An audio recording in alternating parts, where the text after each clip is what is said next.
در سال 1789 یک کشتی متشکل از 226 زن زندانی از انگلستان به سمت استرالیا در حال حرکت بود. تمامی زنها بین 13 تا 30 سال سن داشتند. این کشتی بلافاصله پس از ترک انگلستان به یک فاحشه‌خانه شناور تبدیل شد. تمامی خدمه لیدی جولیانا با زندانی‌ها مشغول عیاشی و رابطه شدند. خدمه لیدی جولیانا آنقدر در کشتی سرگرم بودند که در مقایسه با کشتی‌های دیگر 2 برابر بیشتر طول کشید تا به استرالیا برسند. این کشتی طی 309 روز به استرالیا رسید، در حالی که کشتی دیگری به نام سورپرایز 158 روز و کشتی نپتون 159 روز طول کشید. اما داستان این کشتی چی بود و چرا به استرالیا سفر می‌کرد؟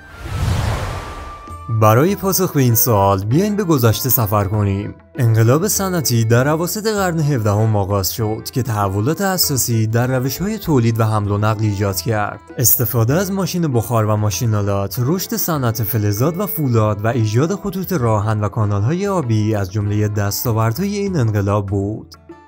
این تحولات باعث افزایش بهره‌وری و تشکیل طبقات جدید اجتماعی شد. از طرف دیگه این فرآیند تحولاتی مثل شرایط ناخوشایند کارگرها، شرایط بد زندگی روستایی‌هایی که به شهر مهاجرت می‌کردند و مشکلات اجتماعی مثل فقر و فحشا و دزدی رو به همراه داشت. به طور همزمان بریتانیا مجازات سختگیرانه‌ای برای جرایم جزئی داشت که منجر به افزایش تعداد بازداشت‌های روزانه شد. ازدحام و پر شدن زندان‌ها مقامات رو مجبور کرد که برای اسکان زندانی‌ها از کشتی‌های قدیمی به اسم هالک استفاده کنند. اما طولی نکشید که حتی کشتی‌های هالک هم مملو از زندانی شد. برای مقابله با این مشکل مقامات تصمیم گرفتند که زندانی‌ها رو به مستعمرات خود در سراسر جهان منتقل کنند، جایی که میشد از اونها برای کارهای مختلف استفاده کرد. حتی افرادی که مرتکب تخلفات جزئی شده بودند خودشون رو در یک سفر یک طرفه به سرزمین‌های ناشناخته می‌دیدند.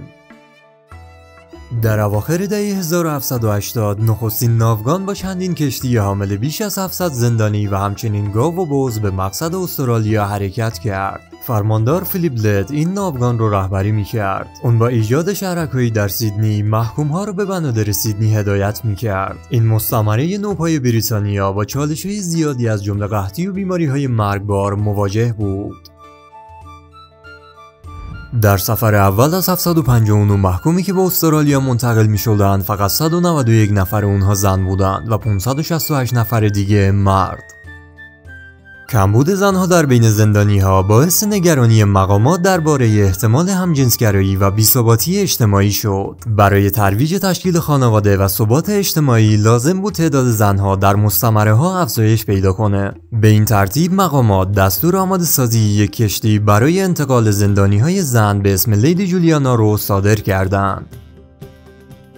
این سفر به یک رویداد مهم در تاریخ استرالیا تبدیل شد و زنانی که در کشتی لیدی جولیانا بودند تبدیل به مادران پایه‌گذار استرالیای مدرن شدند.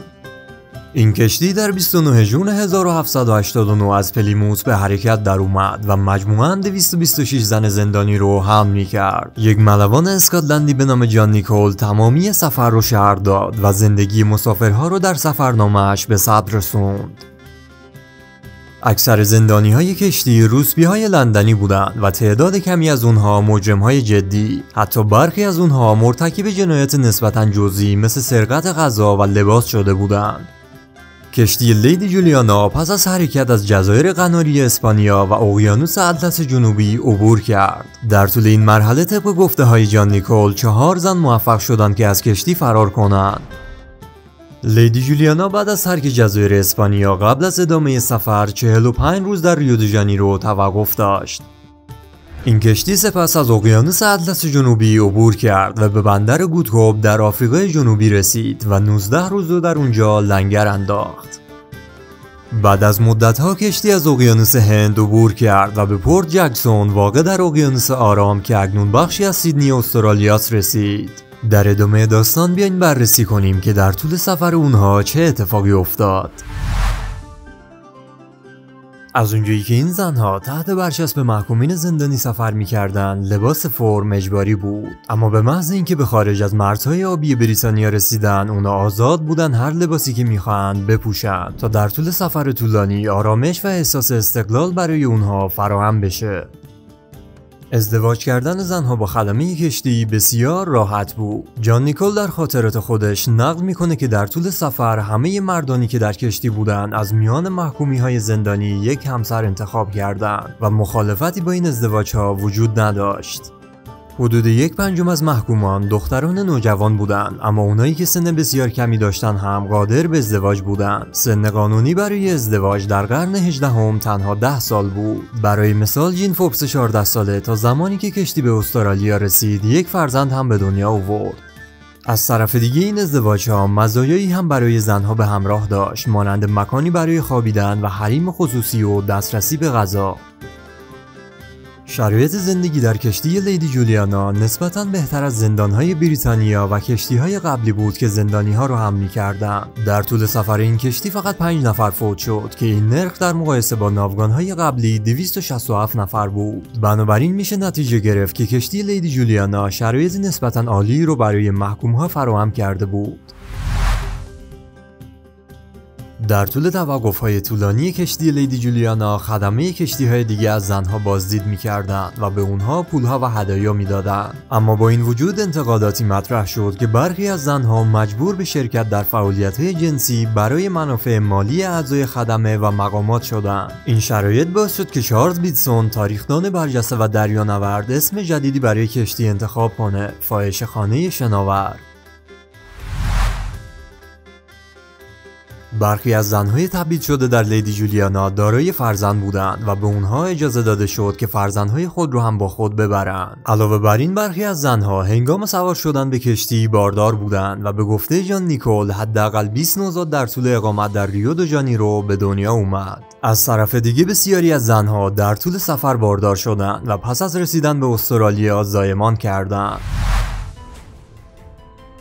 مردمی که در سال 1788 با اولین ناوگان وارد شده بودند مشتاقانه منتظر تدارکات و عذوقه‌های مورد نیاز بودند. در همین زمان بود که لیدی جولیانا در سال 1789 وارد شد.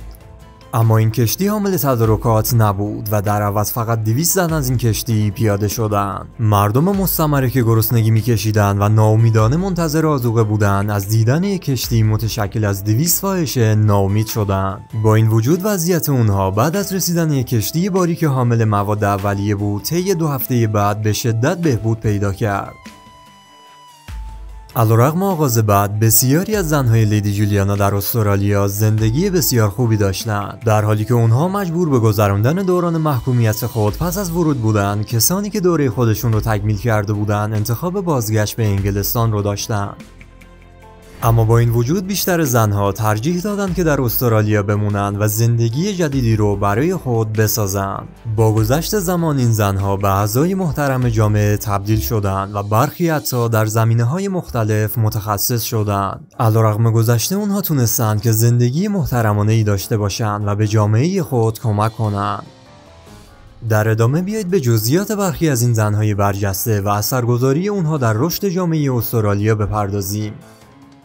مری ریبی، اون به دلیل سرقت اسب محکوم به انتقال به استرالیا در قرن 18 شد. مری با غلبه بر چالش‌های مختلف تونست به یکی از تاجرهای موفق و نیکوکار استرالیا تبدیل بشه. اون یک پیشگام واقعی برای زنها در استرالیا بود که به خاطر ذکاوت تجاری و کارهای بشردوستانش، به ویژه تلاش‌هاش برای بهبود شرایط زنها و کودکان شناخته شده بود.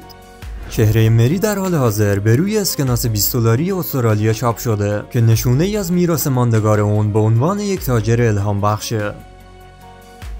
مری برایند، اون یکی از مشهورترین محکوم‌های زنی بود که با کشتی لیدی جولیانا به استرالیا منتقل شد. اون در سال 1756 در کورنوال انگلستان متولد شد و به جرم دزدی لباس محکوم شد. در طول سفر با لیدی جولیانا مری باردار شد و دختری به دنیا آورد که اسم اون رو شارلوت گذاشت. پس از رسیدن به استرالیا، مری به همراه شوهرش و 2 مرد دیگه در سال 1791 با یک قایق سرقتی از مستعمره فرار کرد. این گروه به سمت شمال در امتداد سواحل استرالیا و سپس از طریق دریای آزاد به تیمور رفتند و بیش از 3200 کیلومتر رو طی کردند. اونها سرانجام توسط هلندیا دستگیر و به انگلستان بازگردونده شدند. داستان مری در انگلستان معروف شد و بعدها به نمایشنامه و کتاب تبدیل شد. فرار جسورانه اون و مسافتی که در قایق کوچیک طی کرد تخیل عموم رو به خود جلب کرد و اون رو به چهره‌ای مشهور در تاریخ استرالیا تبدیل کرد.